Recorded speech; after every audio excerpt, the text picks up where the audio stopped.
The one thing that struck me when you get the Clara Jug for the first time, you're sitting there with it on your own and you start to look at the names on it and look at the years and think about the people that have had that trophy in their hands. That's the type of thing that gives you goosebumps thinking about it. And here he comes.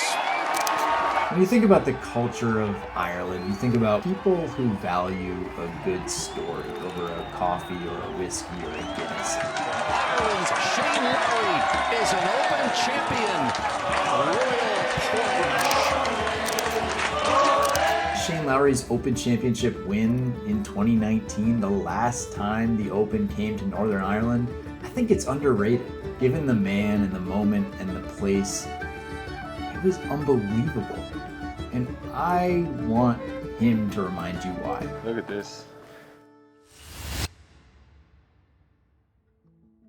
Shane is Irish through and through. He grew up in Clara, which is a town of a few thousand people in the center of the island. The town I grew up in is my mum's side of the family, and they're like, she's got 10 brothers and 2 sisters.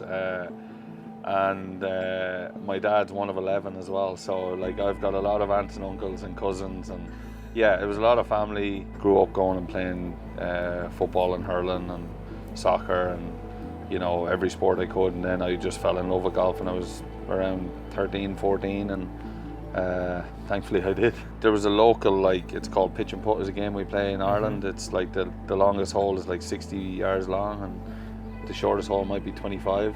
You know, and they're all par 3s, 18 holes, and I grew up playing there. Probably went up there when I was 9 or 10. He's from a humble background, but he's always had a flair for the dramatic. Rewind to 2009. Shane played his first ever European Tour event. He was still an amateur, but he got a berth into the Irish Open, and he won in a playoff. Clara had never seen a celebration quite like this one. I think only 3,000 people live in the town, but 15 or 20,000 people showed up for the celebration. This was a seminal moment in Irish golf history.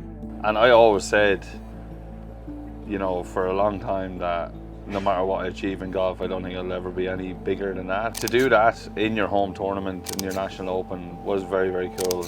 But obviously I didn't foresee what I was going to do at Portrush, so I didn't think it could get better, but obviously it did that week in Portrush. But yeah, like, unbelievable memories, but it does feel like a lifetime ago. That was just the beginning of Shane liking big spots, big tournaments, big moments. It was only fitting that he was in the mix in the iconic return of the Open to Royal Portrush.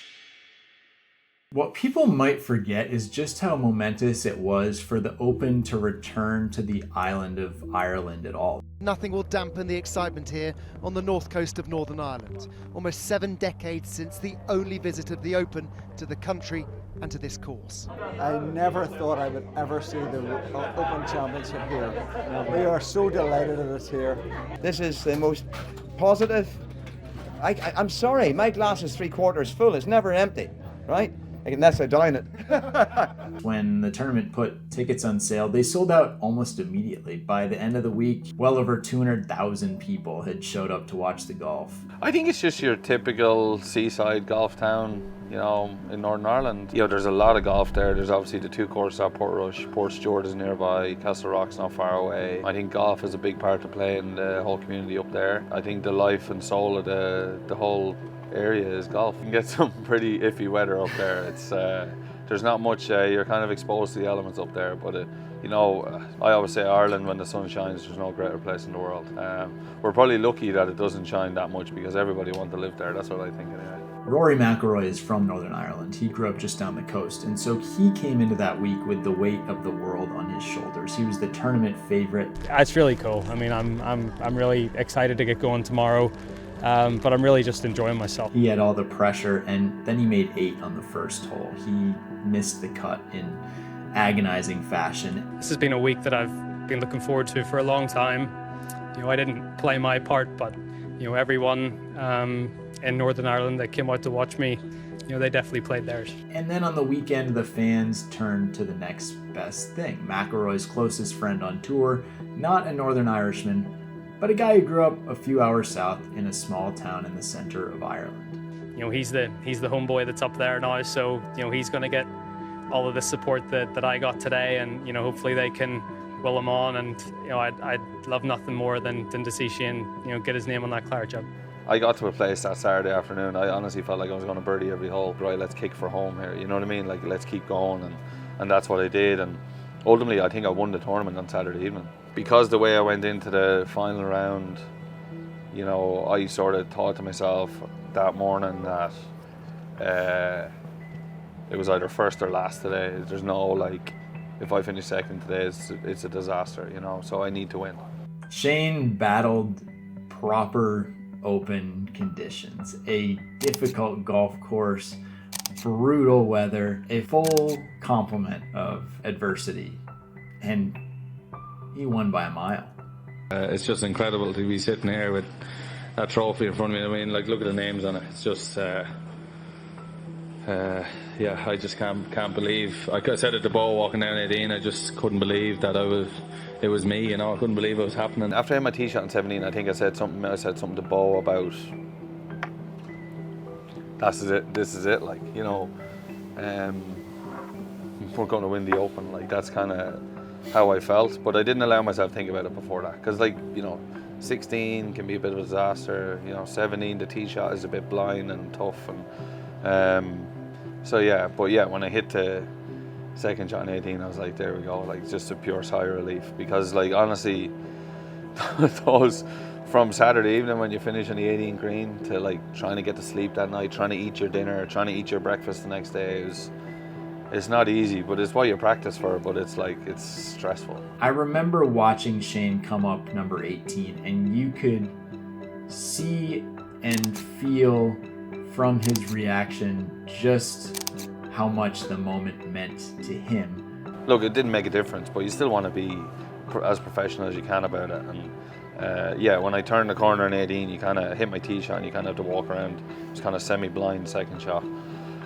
And I seen her in my wife's arms at the back of the green, and that was kind of like, oh my God.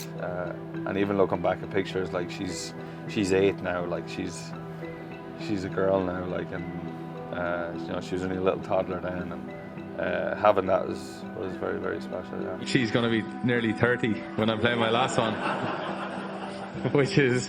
that's going to be nice.